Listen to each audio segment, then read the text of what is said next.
barumsaatiin contributionin inni oolaa fide baay'ee cimaa oduu ta'u professionaalin contributionin isaa oduu baay'ee cimaa ta'u kitaaba maal fakkaatu hedduu katabee oduu akkasi contribution isaan qabu kana hunda iyyuu bira dhufee ammoo namni qulfii qabatee balbala mana gaarbeejii yoo isin hundi deemtan isa kaasaa balbala kamidhaastu isaa eenyuun akka dubbataartuun beektan. Officially, really, this is the father of Osa and Dr. Muhammad Hassan.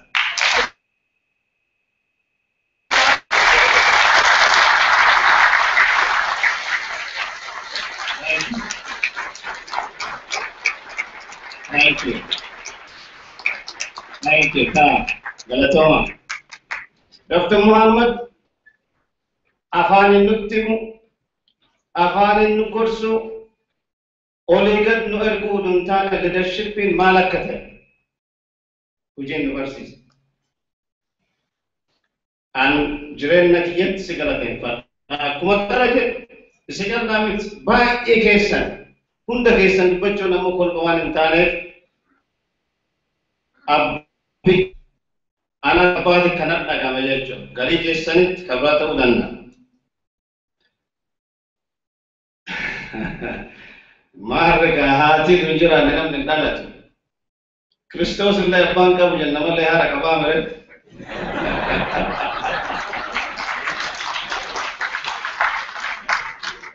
Dhugamaanuu Osaan haadha bareedditti akkasii qabdi.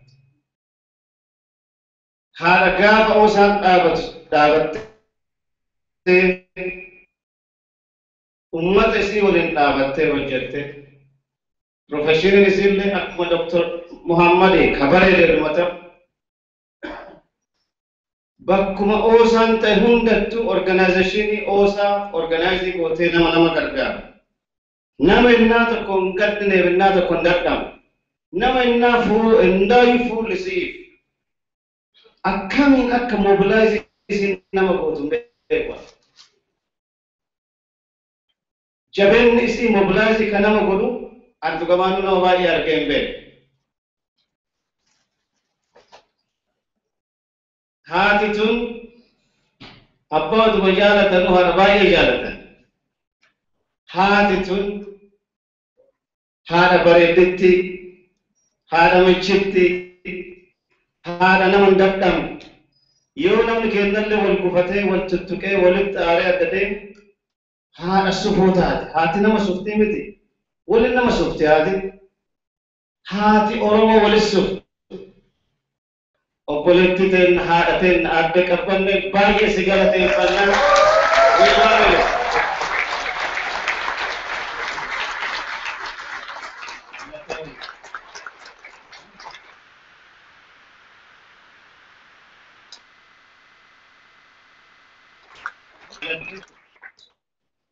Abba fara ka challenge ro kaitana ka kababa Washington DC wabo community wan case mai kitane olegaddem tani wanti singoda ajaiba garana kan umbelo ne wanu yachitane ko pojelo bai e galatoma bai e sinjalanna wati sine akan jecho barbada namne ane akasmo dubbacho barbad Dr. Asmarom Lakkaseti Dr.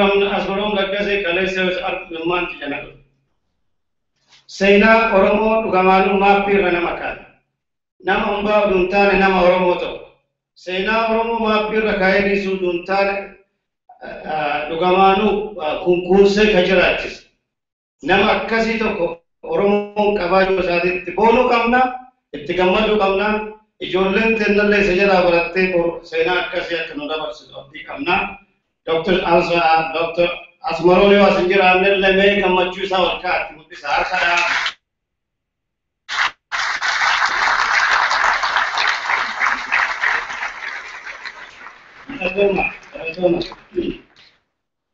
Marlama ka ittian kamara chala de ankalis hayyumman malakkate barcuma kana hota e bara hayyumma jecho malakkate Doctorate dia kantane ari.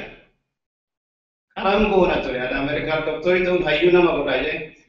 Doctor Bayan lawyer to umithille kataina ari. Judge ta'ullee kan ta'an hin arge. Hayyummaan Oromoo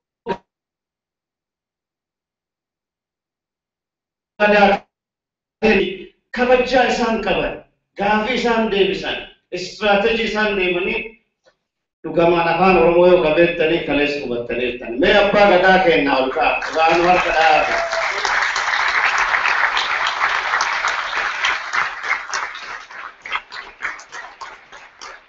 Baay'ee sin jaalladha, galatooma jechuu barbaadan. Waan thank you. Not the last, but my beautiful wife. I want to thank you. One wajjannuuf haadha waan taateef, jabeenya guddaa waan taateef baay'ee si galateeffadha. Obboleessa kiyya Dr. Nuguseef waa gaarii baay'ee sin galateeffadha. Sosochii isin nu gootaniif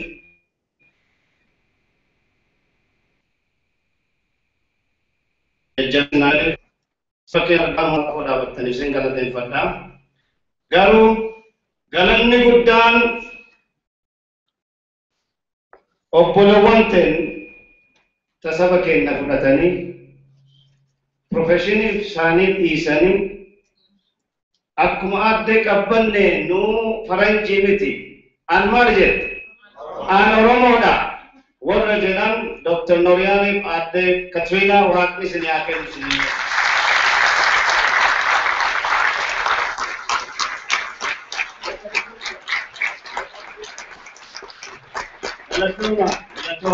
Galatoma.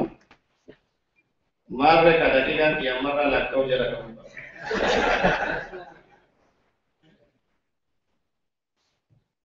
Wanti amma haasa'u waan guddaa miti. Waan asiin dura dubbanne. Wanti dubbadhuan waa'ee fayyaati. Ispeeshalitiin kiyya haakimii waan ta'eef. Ani ammoo waa'ee fayyaa waa isinitti dubbachuu maaf na barbaachisa. Isinis maaf dhaga'u isin barbaachisa. Jettanii yaaduu hin dandeettan. Akkuma saba eenyullee uummata Oromoo fayyaa waan barbaachisuuf anillee filadhee oduun taane uummata kana keessaa waan dhaladheef fayyaa uummata kanaatiif dhukkubfachuu qaba.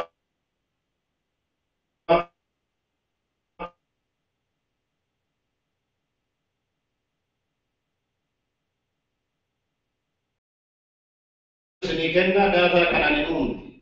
Garuu baay'een isaa maal akka ta'e waliin mari'an. Kan afaan faranjiitti wanti dubbannu wanti guddaan waa'ee biyyatti hojjennuuf maaf hojjechuun nurra jira kan jedhu. Maaf hojjechuun nurra jira.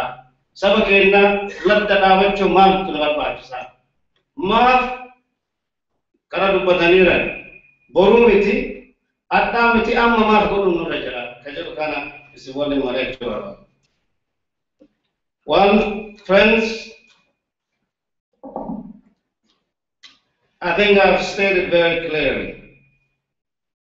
And the reason I'm really here is not because I'm standing in front of the most intelligent group of Oromos, which you are, but because I believe together we have the most powerful force to change and address the future of our society that is bound to blossom. We are here today as in Gada because it is our time. Majority of us are in 40s. As we said earlier, we need to shine in our time, and what makes us shine, we'll talk about it. I'm here to speak on a medical capacity building. Our talk today focuses on a core philosophy and formulas that my team and I have fine-tuned successfully in a mission work in Oromia since 2003. I will talk through the EHA concept. A's concept, E for education, H is for health, and A is for action. When they are fully executed, they are proven to uplift the spirit and the ability of the society. I believe when applied on a larger scale, this methodology will create a sustainable medical capacity for the entire region, if not the country. I would like to start from the perspective we in diaspora and the rest of the population have of Ethiopia. If we look at Ethiopia,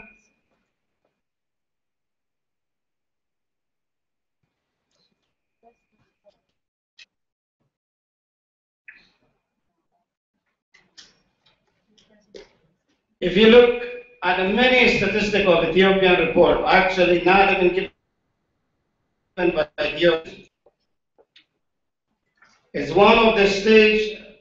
Basically, it's the story of a success. This is the country that is producing more millionaires in Africa than any other country since from 2007 to 2013. In fact, what is interesting, South Africa is even way down here. Though these countries have more millionaires overall, in the last few years, Ethiopia have managed to produce more millionaires. The African Economic Outlook and African Development Bank reports that in the past decade, Ethiopia has made a rapid progress. It has maintained a robust GDP of 10.2%. Ethiopia ended the last fiscal year with economic growth of 9.7%, with agriculture as its main economy. Ethiopia has literally become the 12th fastest growing economy in the world. Well, when you ask yourself, how was this achieved? Well, to move the nation forward, the government vision focuses on agriculture, especially by moving away from subsistence agriculture to commercial farming for local as well as export purposes. As we all know, Oromia is the nation's food belt. So all these plans affect Oromia, especially Oromo farmers whose lives are tied to the land. This strategy also hits home for those of us whose village and relatives and histories goes back to the Oromo land. Despite this brisk economy, the Oxford University in 2014 multi-dimensional, multi-institutional studies says completely differently, that Ethiopia is the second most destitute country in the world. The country's national average shows 58% living in severe poor and destitute condition. Perhaps even more distressing is that Oromia, the nation's agricultural hub, is also the nation's second poorest region in Ethiopia, only second to Somalia, which has pretty much dry area. Over 90% of Oromos live in poverty and destitution. How could this be possible? How could you have a country that is blossoming, creating and millionaires left to right, and then you get another report that is just equal?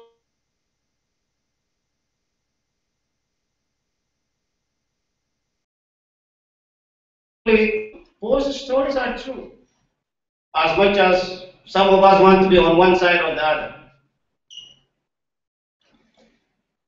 You're looking at a city that is blossoming. The inequitable distribution of resources speaks for itself. Construction of paved roads and the new infrastructure dots the landscape of the major cities in Ethiopia today. In the meanwhile, you're looking at the village that you left. More than 80% of Oromo households do not have access to electricity or sanitation. More than 75% do not have access to portable drinking water.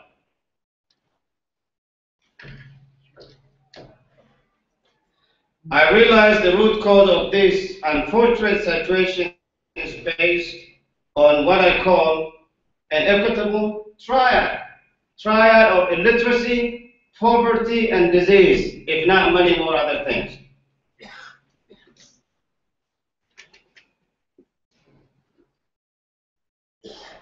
Combine these three sparks, the host of cause and effect on its own. In the worst form, they breed ignorance, depression, and greed, if not war. The more important question, my friend, is this. How long would you watch this disparity? What action can we take toward a sustainable solution in Oromia? What constructive change can we contribute to?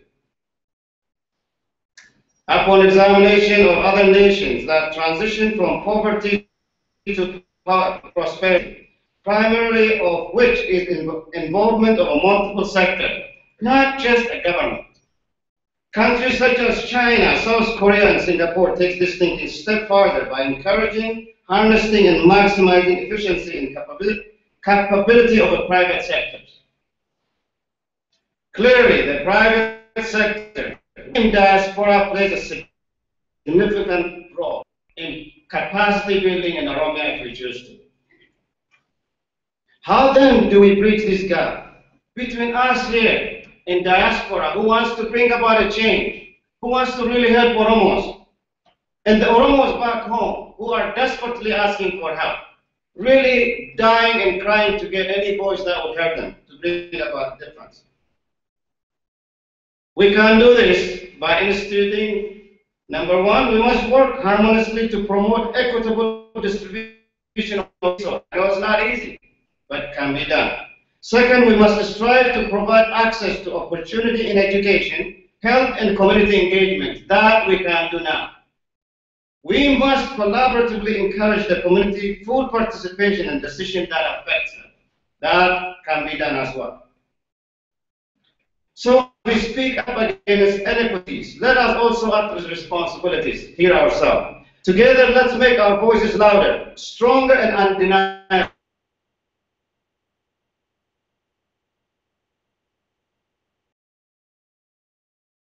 Party, it's not new to you to have a new unified voice. We made it, it has made a difference in so many ways.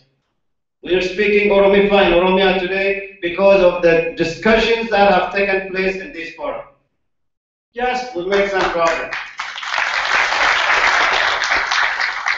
But we are way too far, so much progress to be made ahead. If many of you have campaigned for Obama, we really run around saying, yes, we can. I think we still have the same problem saying, yes, we can. I am of the different school. We are at the crossroad, and our challenge is to make the leap from yes, we can to yes, we do.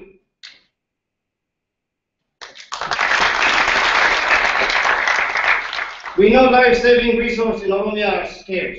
We know the medical capacity is limited. We know there is no school in every corner of Oromia. Let's build it. Let's do it. Who is better equipped than we, the Oromos in diaspora, to create a change? We represent the most powerful engine for advancement of science, technology, medicine, education, and business. My friend, we have more educated human beings in that country among Oromos than anybody else.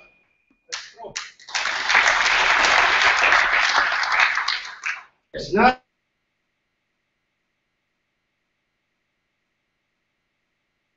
that we don't educate. It's not we don't have. It's not that the Oromo don't need us. And let's be assured, let me reassure you, for any effort you invest, the return far exceeds expectations. Far. Oromo is rich with opportunity. Community spirit is wrapped with anticipations. With one call to action, my friend, thousands and thousands and thousands will respond to support you. Remember, Oromo wants clean water, wants university, wants school, we want infrastructure like anybody else do. But we need people that step up. Step up from diaspora, step up who is invested and interested to do something about a challenge that's existing in our part of the land. If we don't, someone else is going to do it. We should start bitching and complaining.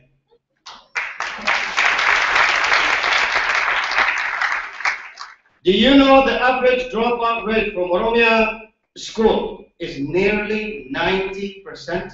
from elementary school to graduating from high school. I know this sounds like a foreign concept to you and to us because we're so detached. Why so? And how do we change this trend? It is because schooling stopped when there are no more school available, no more infrastructure for our kids in the rural Oromia. There is no internet, there is no computer. Let me assure you, the standard of high school education have changed. They are required to have computer, internet, and resources. Very basic things that is lacking from our part of the country. Yes, we need to invest in our people. The investment in Oromia should be the investment in our people, my friends. The starting point for investment starts with education, like many of you said up here. It is what enables literacy and enlightenment. It opens the doors of comprehension and abstract reasoning. It dispels the myths and prejudices. It breaks the shackle of ignorance and allows us to participate deliberately in the world. That's why you're here. None of you would be here without education because it did give us an opportunity. Education, as Nelson Mandela says, is the greatest weapon that we can use to change the world. I know this to be very true because this is what my wife and I decided to do the very day that we wanted to invest in our people. I have been doing, we have been able to build schools and libraries and provide a scholarship to the elite institutions to deserving students so that they can pursue a lucrative career in medicine, law, business, engineering, and nursing, and more. We've been doing this since 2003. I'm not telling you a story. We have hundreds of kids that are done with education of these specialties and producing back to our Oromia. The hope and dream of a rural family burn bright in their children. We know this. Unfortunately,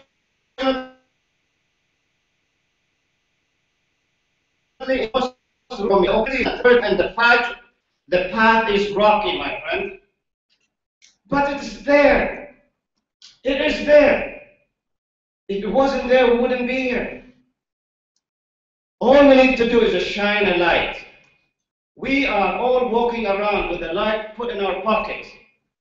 Let's take that light out and shine, and Oromia put some child through a school. You can do it. You can open an elementary school. You can do it. You can support some institution. You can do it. Let us shape the future beyond primary school and past high school. Let us ensure kids to stay in school and look for a scholarship. Let's inspire to set their sight higher in universities and education and beyond. Let's cultivate a range of careers to plug the brain drain that is worse in Oromia than any other region. The country needs all sorts of professions working within to improve and harness the resource. And then let's prepare our children right there in Oromia. If they can't get a job there so that they are educationally equipped to answer that telephone from America like Indians and Chinese and now other countries are doing. We can do that. The gain made in education will automatically extend into health. Because of educated household is a healthy household. The World Health Organization in its constitution asserted that the health is not a privilege, it's a basic human right, and everyone is entitled to enjoy this. And if we believe we are doing right by providing subsistence survival care, we are grossly misguided.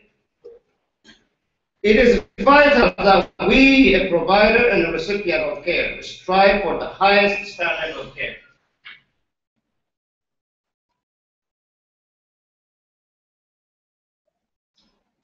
Because of all injustice, Martin Luther King said, injustice in healthcare is the most shocking and inhumane.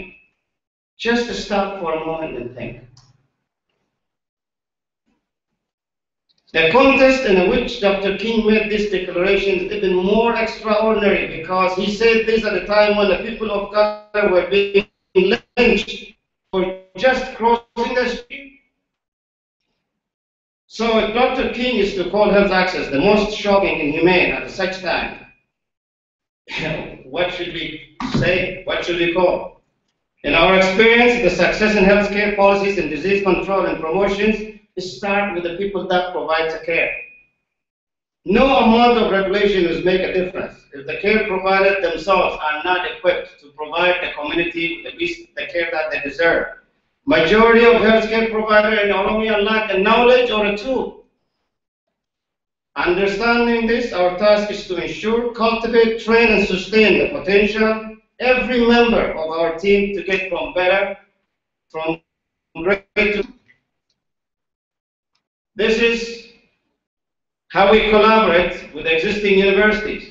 We have transfer of knowledge that develop a curriculum in collaboration with the partner hospital, school, and clinics.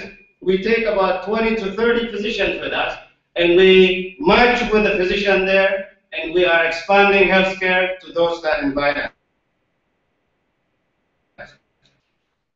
The keynote address of World Health Organizations of the European ministers, Dr. Gro, the Prime Minister of Norway at the time, she said this, and I quote, "There can be no real growth without healthy populations, no sustainable development without tackling disease and malnutrition, no international security without assisting crisis-ridden countries, and no hope for a spread of freedom, democracy, and human dignity unless we treat health care as a basic human right."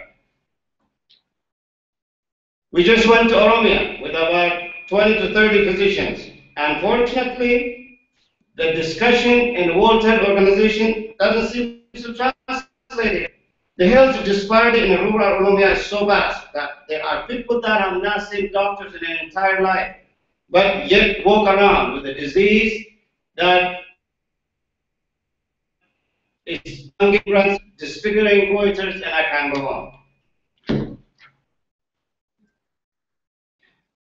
To address this disparity, what we have done is we are now building a medical college, a medical campus that actually encompasses 100-bed hospital that will serve a community of 1.2 million and has a college of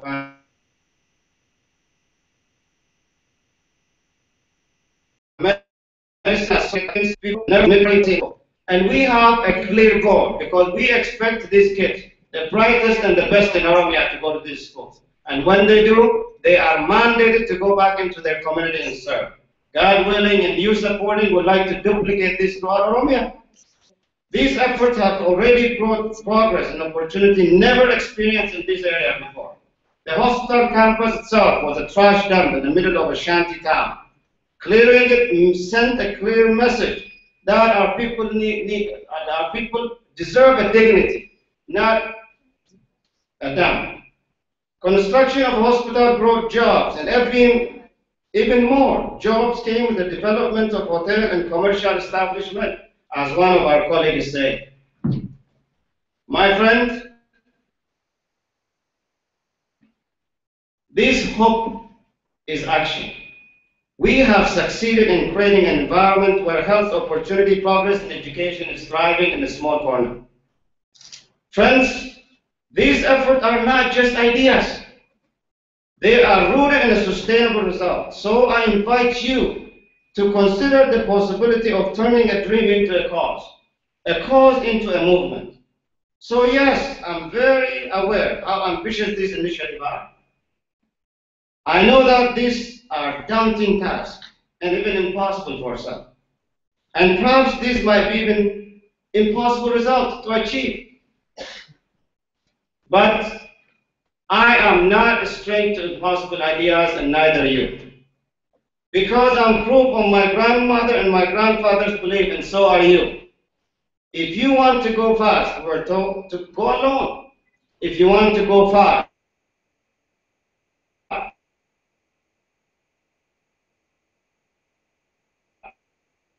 dream if I have chosen to go alone. But when it's taken up by just one other person, one other believer, it became a cause. And the cause, which was soon owned by others who cared, became a movement. Today, school and computers, and roads exist where none existed before. Trash dump is now a health campus and hospital ready to serve. And I would like to thank you. I have learned from this crowd, from you, when we fight for healthcare and education as a fundamental right of every human being, when we redefine our personal and professional values in favor of making long-term commitment for the good of others, when we choose to leave our narrow, immediate zone to expand our vision to include society in need, we plant the seed of transformational change. As someone who has taken a journey, I know how hard we all work to continue this work, this busy life in this country, so-called the busy life of success. Many of you have achieved it. Why not get there? Why not help our community? Now that we have got there, I invite every one of you to join us to change and make a difference in every corner of Oromia, because Oromia and Oromos need us. And thank you for listening to me.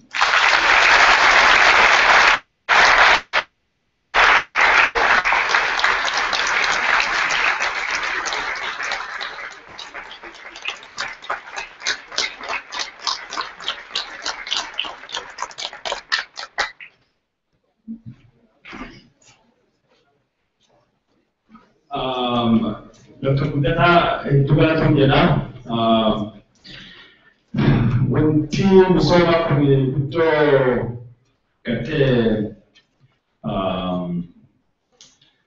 when Dr. Kudeta Kayafilan, Warren Rajazura Kayati, what Oromo Baratan, Kabika Kesja and the Jala Karamakita. Allen, Doctor, you can join. Faculty Minnesota is one history. The big guy, but what you can learn, your guy is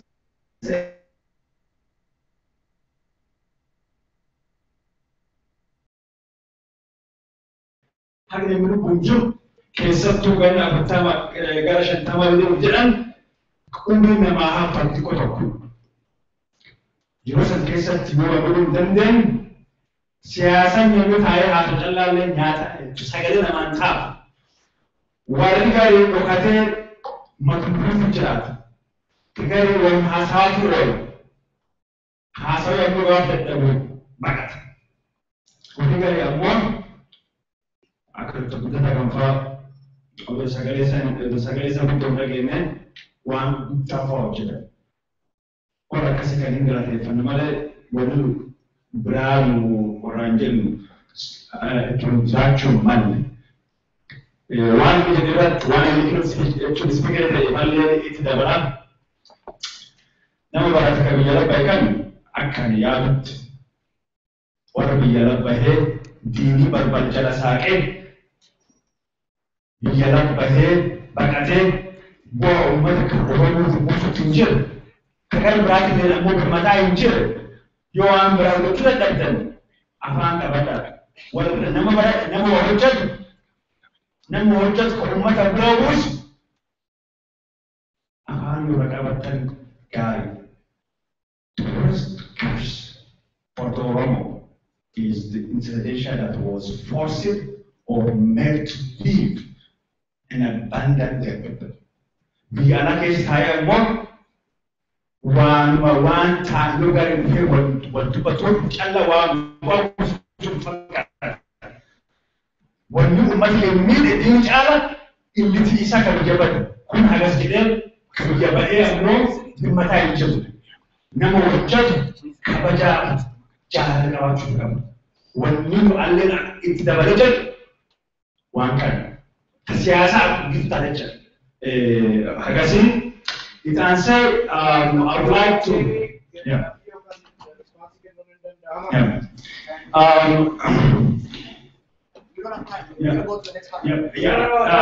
You have to respond. I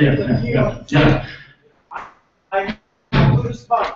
Is respected for being called bitching. And Dr. with that you know, to those statements. I personally respect it. And the statistics, I have to ask, we should respond to that. Usually in academic arena, a keynote speech doesn't have a discussion. Man, let's hear.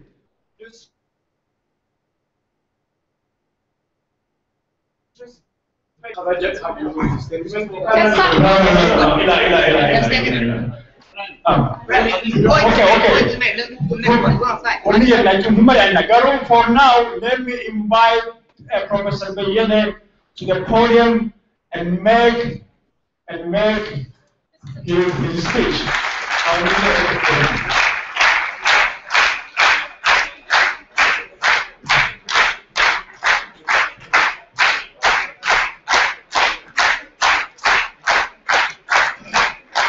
Thank you very much. Thank you.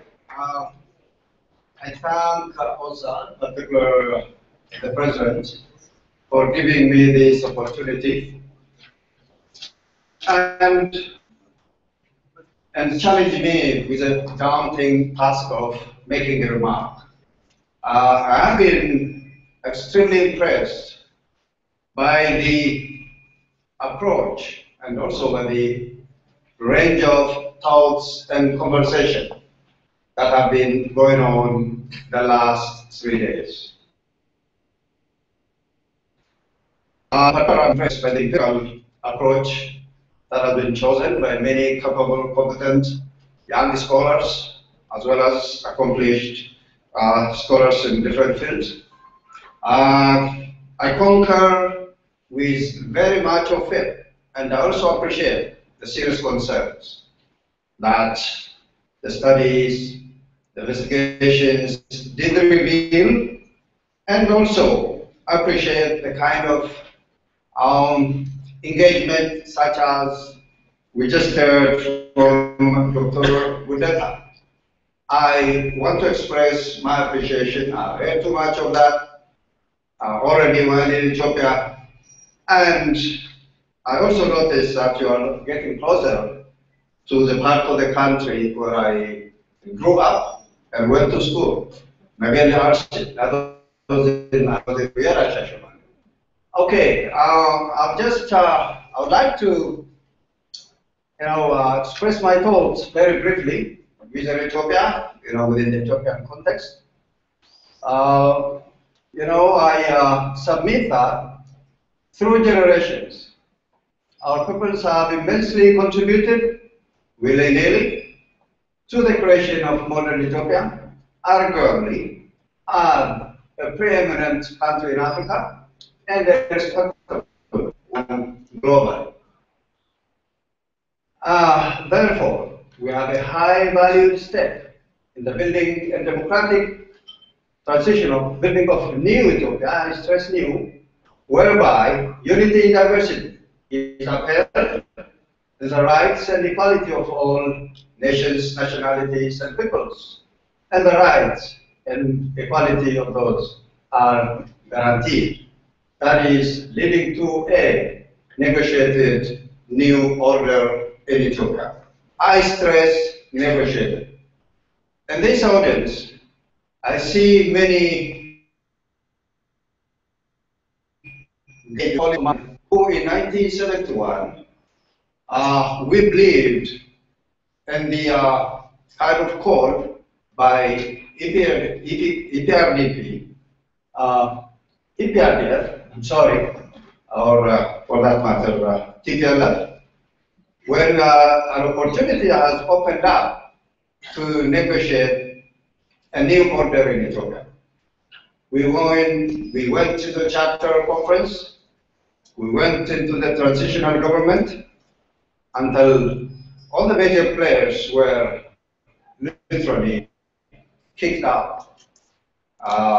The ruling party, TPLF, EPRDF, reneged on its promises, and the opportunity which we thought had presented to negotiate a new order in Ethiopia was simply stolen away from reality.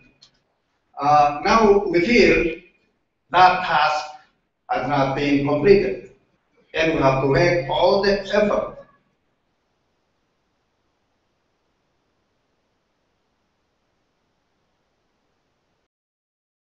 such Ethiopia in my view, will be a country where the concurrent guarantee of individual and group rights have been realized.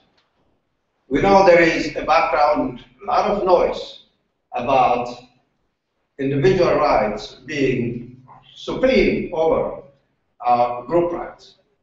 And also dare to accuse some of us to, I don't know what to use to call it, for not being loyal enough for individual rights on which liberalism is based. For those guys, I say, we abhor and utterly detest all the self-righteous and the condescending political elements that appear to have self-appointed themselves as custodians of Ethiopian unity and think they have moral authority to assign or deny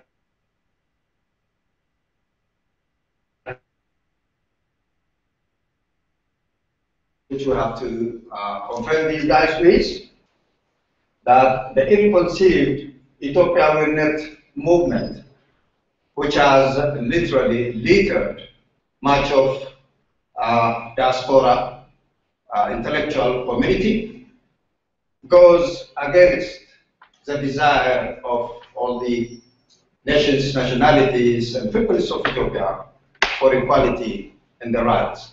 So we have to challenge this, rather ill-conceived line of thinking, and right the situation in our setting.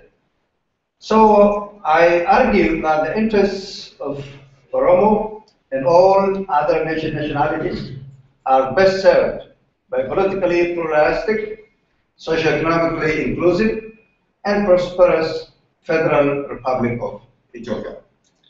I feel our interests will be maximally served if we strive to build this entity.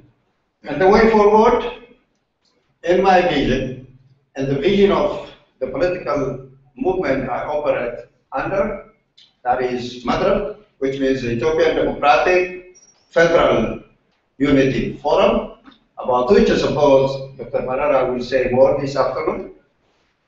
I feel we can intensify the peaceful struggle to democratize Ethiopia vis-a-vis, the peaceful democratic struggle. I don't contend that's the only way to go.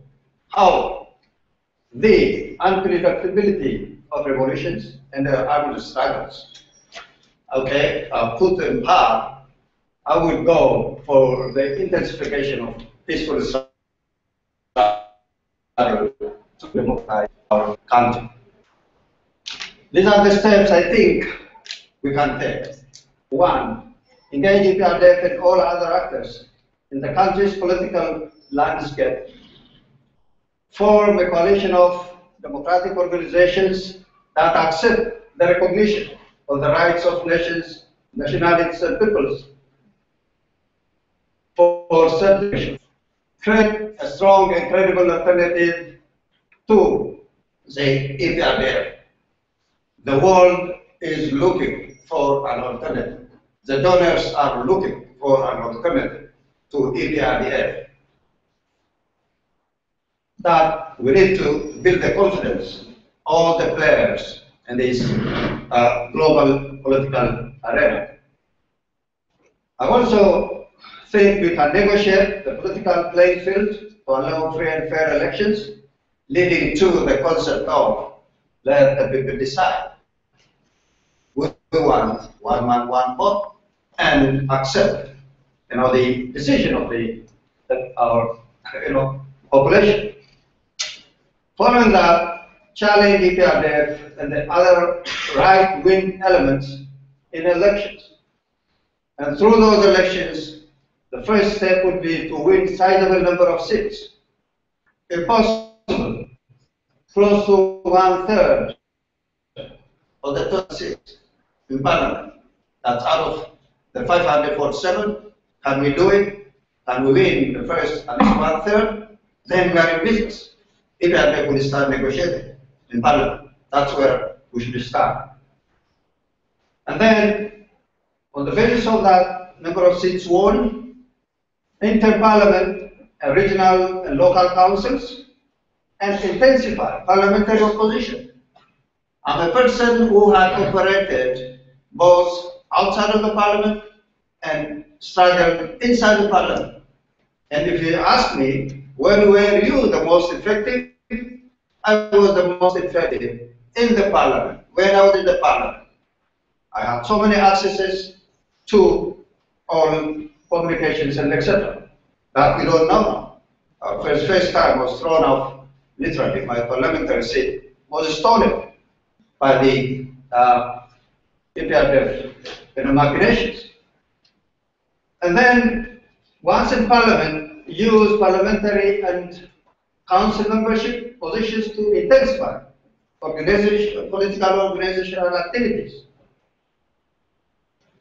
leading to defeating EPRDF and right-wing elements, parties, in subsequent elections. Ladies and gentlemen, our struggle is not only with the EPRDF. There are what I call other right-wing elements which want to reverse the history. Okay, let's start again. The outcome of our parliamentary we're proposing that we should form a government of national unity, not a single party government, which means a transitional government, the coalition parties who went into which won the elections, plus invited parties that were disallowed to participate in the elections. We'll invite, we'll make it all inclusive, address contentious issues through an all inclusive process. That is, the referenda, other decision-making processes where we involve the population. One of the agendas will be peace and reconciliation through that period of time, and recognition and closure of past injustices were eloquently addressed yesterday about past injustices and how to make closure of them. Prepare the electoral landfill for all parties to compete in the free and fair elections. That would be the ultimate aim of government of national unity, where all competent political parties are content and want to be elected on the basis of their defined agenda. Ladies and gentlemen, this is my vision. This is a vision of the political movement that myself and Dr. Marara and others are leading, and we say it is possible, and we are not going to leave that political stage for the dictators. We'll keep on fighting until we get there. Thank you very much.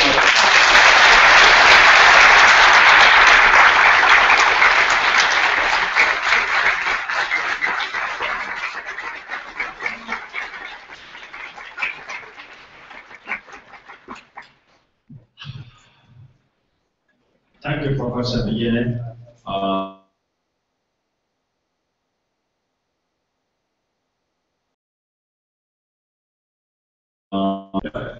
Announcement to Lama Kamna. The first one, we will be having the OSA business meeting while we have our lunch. We will break for 1 hour for the lunch, and the OSA members, those members in what is it called, standing, can come and listen to the report, and then you will elect officers, the OSA officers. That is to be done exactly with 1 hour. And also the Oromo communities of North America. I think Dr. Buruma told me that Dr. Desta Yabasa and Dr. Buruma and all the community the Oromo communities of North America whose leadership is here. Please contact Dr. Buruma and Dr. Desta Yabasa there is this initiative to form a network of the Oromo communities of North America is underway, and this needs to be completed within a very short time. I think that is something that we have been doing and it should be completed. So coming today, tomorrow, we will have a lot of conversations. And after the lunch, the most kind of expected speech is going to be a speech by Spike Rab, and Dr. Sky is going to be the moderator. I will introduce him. That is exactly an hour from now. So please come back for that speech as soon as you can. Thank you.